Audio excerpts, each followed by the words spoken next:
Right, okay, I haven't done a lot on this channel for a good few months now, and there's a reason for that. It's because it was going to end up going down a very similar route to a lot of the other channels, which I really didn't want to go down. I wanted to do something very different. And what I mean different is basically not producing videos and content that is basically meant to be about photography, but is more about clicks. It's about the technology, the cameras, the kit you can buy, and very little about the actual end product, the photographs, the pictures you take, the memories, the snapshots, the frozen moments in time, which you know, seems to have been forgotten about. Whether it's portraits, whether it's street scenes, whether it's landscapes, whether it's anything that you'd like to do, technical photography and so on.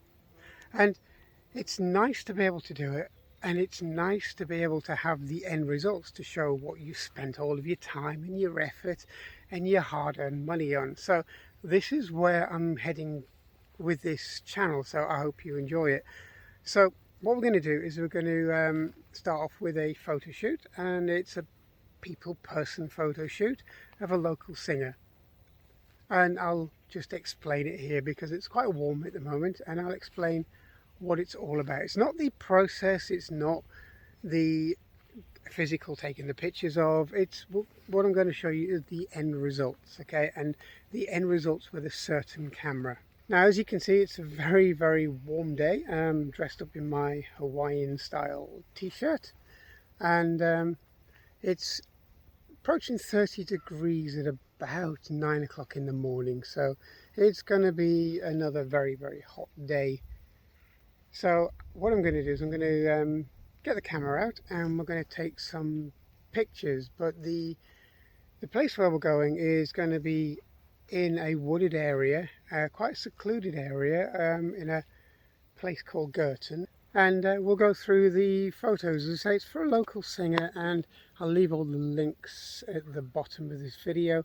But really, there are a lot of camera style photography channels out there, and they're all kind of about the technology, the photographic instruments basically. And there's very few out there about the actual end results, which is what most people really care about. It's the end result, it's the picture quality, it's what you do with the cameras, and it's how you record and snapshot basically a section of life, whether it's your life, someone else's life, someone's project. And cameras are basically a snapshot in time. So what I'm going to do is we're going to snapshot in time this little bit of hopefully history. Hopefully this is the start of a very big career for this singer. So let's have a look at it and let's see how it goes.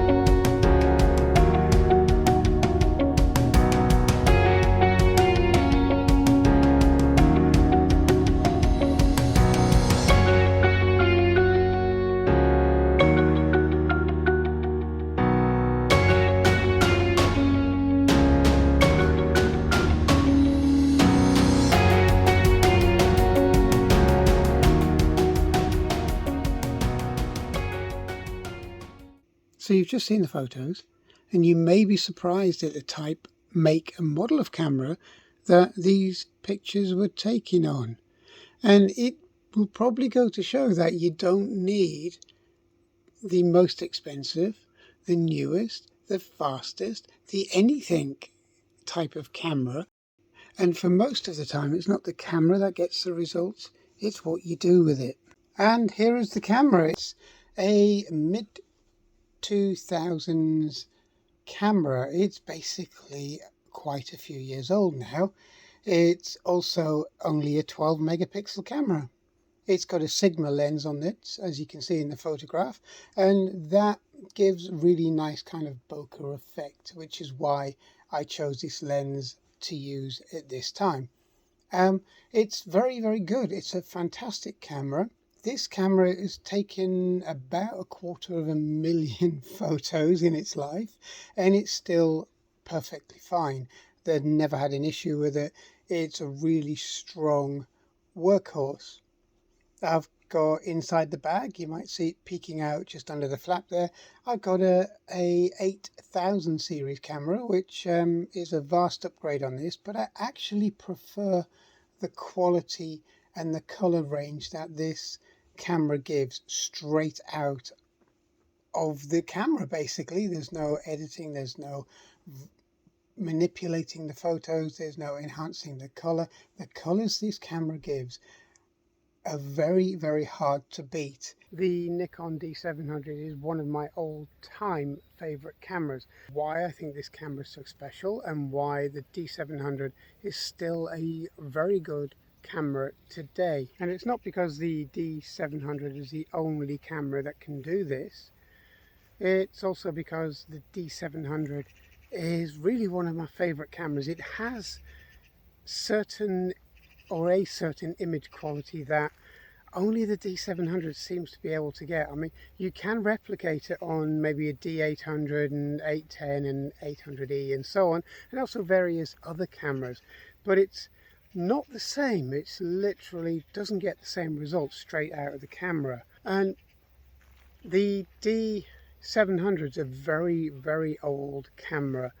It's been around for probably a decade and a half, really. It came out in the early part of the 2000s, and it's one of those cameras that people either love or think it's very overrated. Now, I don't think this camera is very overrated because it's one of the best quality full frame cameras that you can buy even today.